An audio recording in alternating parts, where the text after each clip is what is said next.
In this video, I'm going to describe my recent emergency room visit here in Canada. So please subscribe to the channel, but I just want to clarify this is just my personal experience. I know there is a healthcare care crisis, but I want to describe how it went in our case. So I have some relatives visiting me from India, and unfortunately, 2 days back there was an accident when one older relative, when she woke up in the morning and she tried to get out of bed, she just lost her balance and fell on the wall. It was nasty, but luckily there was no bleeding or something that's like I cannot even describe, right? We went to emergency, like not immediately, but like we put her on bed, we allowed her to take some rest.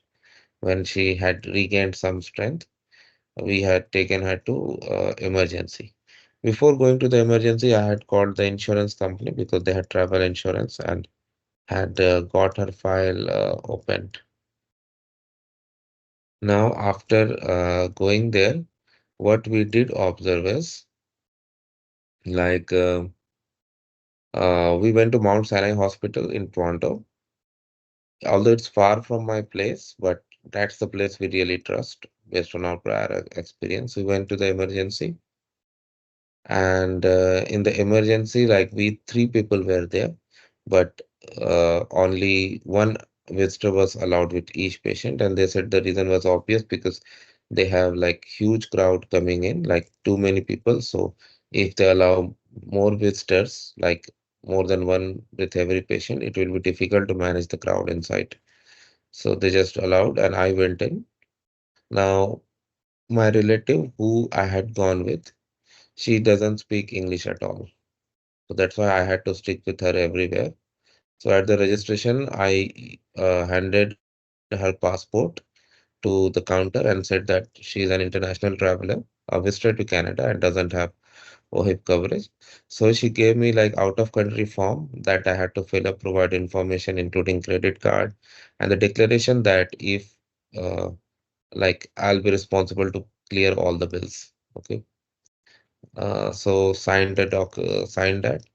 And after that, the other process was like same. So after registration, we waited for 20 minutes uh, after main registration, and then we got the call for triage. And the good thing I observed at the hospital, like all staff were highly accommodating. I mean, initially itself, told them that the patient with me does not speak English at all, but like they were highly accommodating, very much compassion. Like I really like that attitude at the hospital.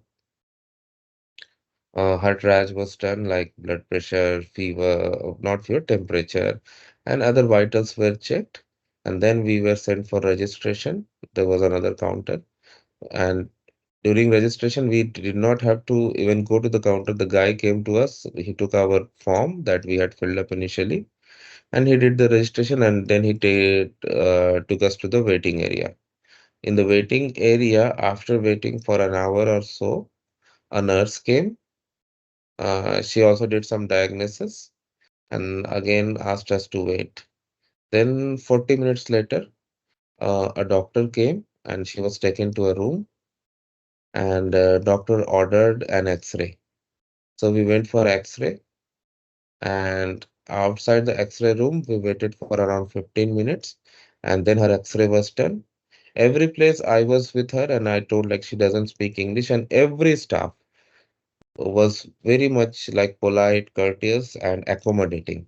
Somebody who doesn't speak your language at all, asking questions, and then like how it was happening, like doctor was asking a question to my relative.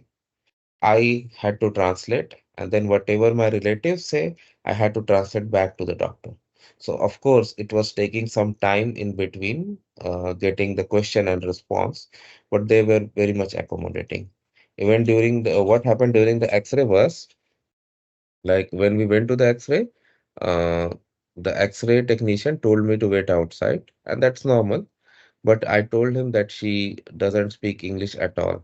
Then he told me, okay, come inside. But what he told me that I won't be there during the X-ray, but she needs to follow instruction. Like breathe in means take the breathe in, hold, and then breathe out means uh, uh, release it. So I trained her, like I told that if he says breathe in, take it inside, breathe out, uh, like release it. And then the X-ray. Then I went outside, and she completed her X-ray. Luckily, nothing was observed in the X-ray. Like after X-ray, again we were told to sit in the waiting area. Where after 20 minutes, doctor came out. Doctor came to us with the results of X-ray and further action, and said there's nothing to do because there has been no fracture, and painkillers can be taken, and pain should improve over the time because such pain don't go right away, right? Said that we can take painkiller like Tylenol and all. This was, I would say, a very pleasant experience. Like just a day before, I read in the news that someone had to wait 12 hours with their kid to get access to a doctor at an emergency room. But we were very lucky that for us, the entire hospital visit was over in just 3 hours. Yeah, we were very lucky. And I would say that we got quality care, no doubt, in this case. So this is just my visit experience. So, and what happened, like they told us to, after that, doctor said you are good to go. So we were coming out, but all of a sudden we realized, oh, we didn't pay the bill.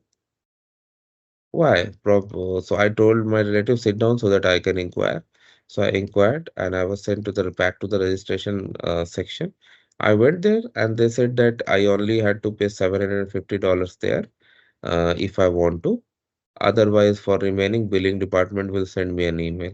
This I found something like, wow, how this could happen? Like, how could they release patient without getting the bill? They said they have the credit card info, so if they want, they can like they have the consent to take money out of it. But I said, okay, fine, no problem.